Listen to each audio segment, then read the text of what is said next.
all the beautiful, beautiful, beautiful, exotic, wonderful looking women in Kenya. But they cannot attract the clientele that Naomi is going to attract. So bring this man to Bungoma. Let him go to Mumia Sugar Factory, okay?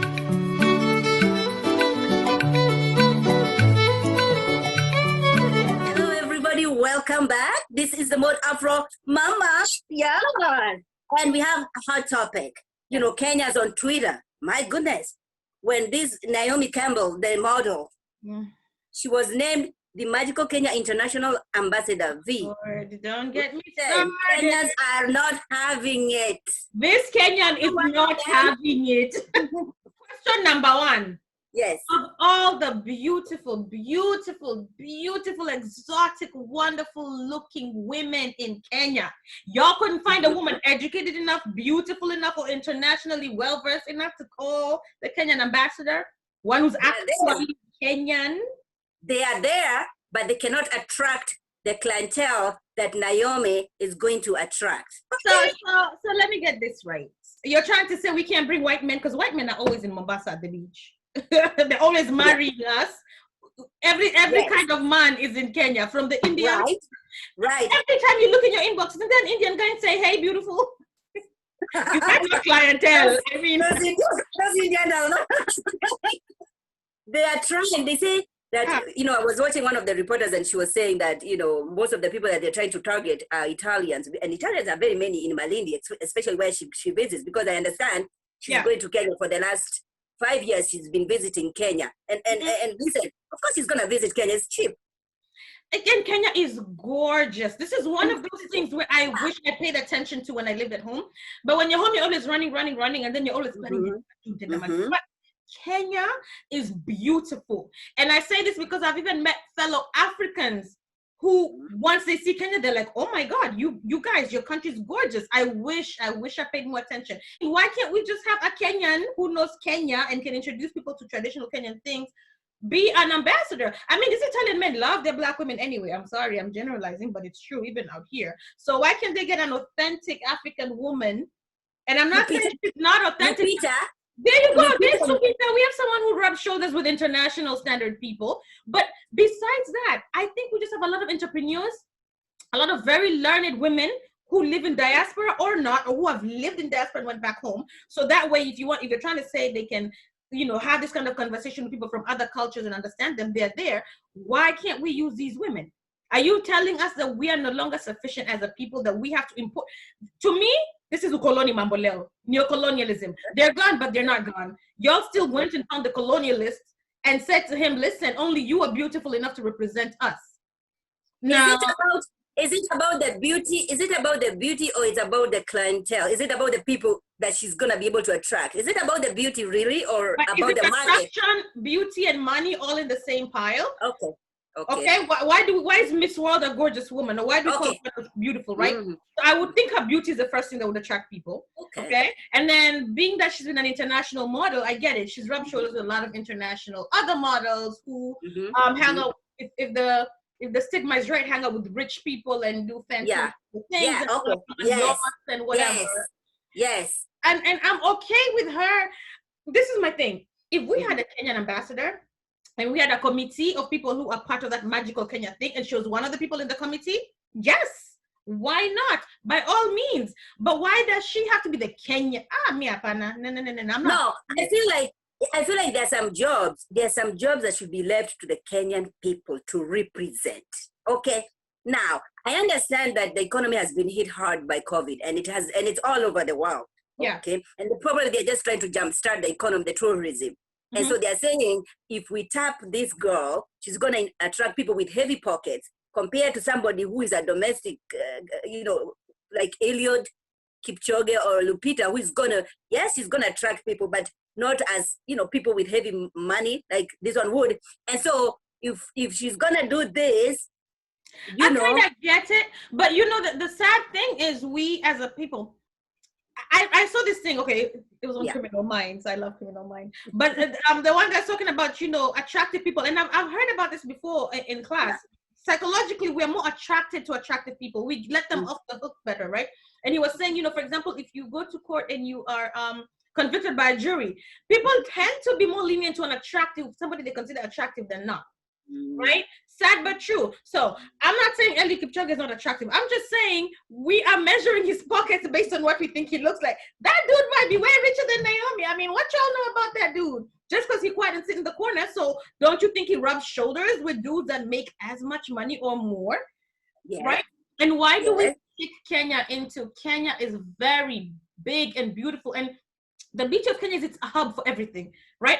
I always compare Kenya to, and especially Nairobi, to New York. And people always look at me like, no. And I'm like, yeah, Nairobi is New York to me. You have a melting pot. You have every type of person there. You have technology. Like, our people are so smart. Why do we only stick to, okay, let's come go to the beach and let's come go see the animals? There's other things.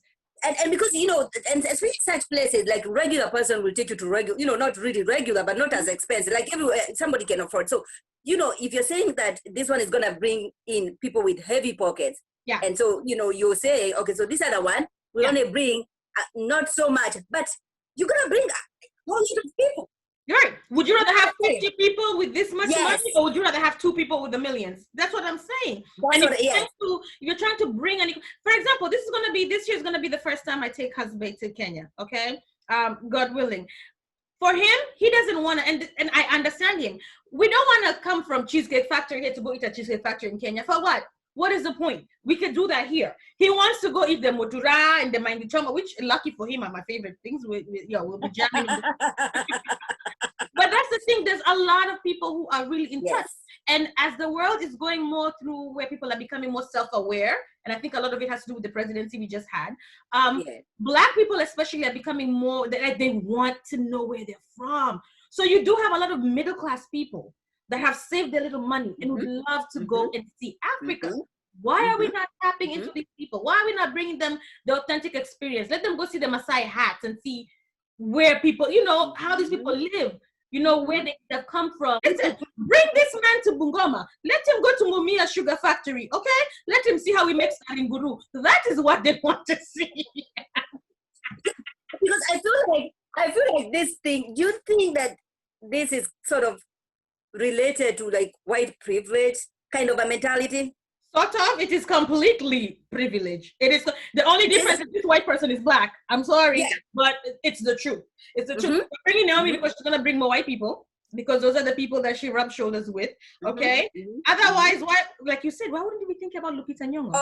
Yes, this is an accomplished girl. You know, she has her own accomplishment, right? Yes. But why can't we nourish our own? Why can't we put our own there so that, you know? And remember, you know, this is not the first time. Last, I think 2010 or so, they nominated a Ugandan to be the ambassador. I didn't know that. Why? But see, they did not make news so much because, you know, come on, he's one of us, Ugandans, you know. Right, but still, Kenya. Sort of. I know. But I think going outside East Africa. But is that essentially saying we are so and I know we are a corrupt nation. I love my people, but I know y'all know we corrupt. But are we saying that we are so corrupt and so distrusting of ourselves that we would rather bring an outsider? Because think about how much her fees are. She's not doing it for free. She's doing it for free. She's doing it for free.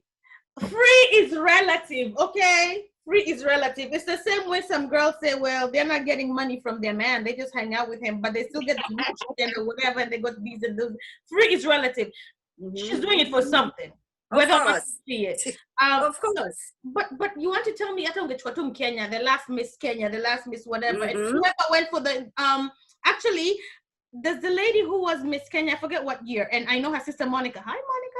And she actually made it all the way to Miss World. I think she was in the top 10, maybe even top 10. Yes, and it was a Miss Kenya. So why can't we use someone like that, someone homebred? Yes, she's hey, but why can't we bring somebody, a sister, someone who knows us, who knows where we're from? What makes you think we can't market it that way?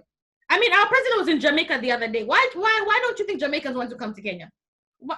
What tells you we need? You see, people for them to be tourists? Right. And you know, I was playing this story about her, and she was supposed to do a press conference, you know, with the local media. She didn't do the local media. She didn't do it. In fact, these pictures that are going through, you know, online, and her and Najib. And Najib Balala. Where's his wife? Sis, I'm just saying, if there's a supermodel taking selfies with my husband, I'm saying, sis, Mrs. Malala. But I digress. No, I feel like we said, no, there are some jobs, we shouldn't compromise. There are some jobs, just like, we are here in America. We know there are some jobs we'll never get. Yes, true. I mean, I understand. For example, in America, if you're not born here, they don't let you run for president, right? That's what I'm saying. It makes sense. So if you're not born in Kenya, how can you be a Kenyan ambassador? How can you explain to people the beauty of coming to Kenya? If you were not born and raised there, you haven't gone through everything with it. I don't want the surface Kenya. I want the real Kenya, which is beautiful, to come out and attract people. Let everybody flock to Kenya. Right. And that's a magic. That's a magic. That's a beauty of Kenya. And that's what we should be advertising. It's not just lying on the beach with their swimming costume and all. No, that, there's so much more about Kenya than that. Than the clean beaches and all that. That's part of it, but it's not all about, Kenya as a whole. Yeah. I really would love to see Kenya being enjoyed at a deeper level. And whoever is watching, Minister of whoever, tourism, listen, people in diaspora love Kenya. They would love to come to Kenya, but it almost feels like it's more difficult for us to come and enjoy Kenya than it is for those foreigners. Get out of here. We have money to invest. Let us invest in our own country. Yes. Let us bring our husbands and wives that we've met out here. Let us bring our children. I want my children to always be talking about, I want to go to Kenya. I want to go to Kenya. It's gorgeous. It's beautiful. It's there for all of us. Find a better way. And by the way, come on, Mekwama Tusana. Let me tell you something. Me and Sarah, we'll be there. Okay? Yes. We're very flexible schedules. We will show the true Kenya. Here are your magical ambassadors. We got you, Kenya. That's true. Yes. Well, you're at it. Don't forget to like, share, and subscribe. And we shall see you next time. All right?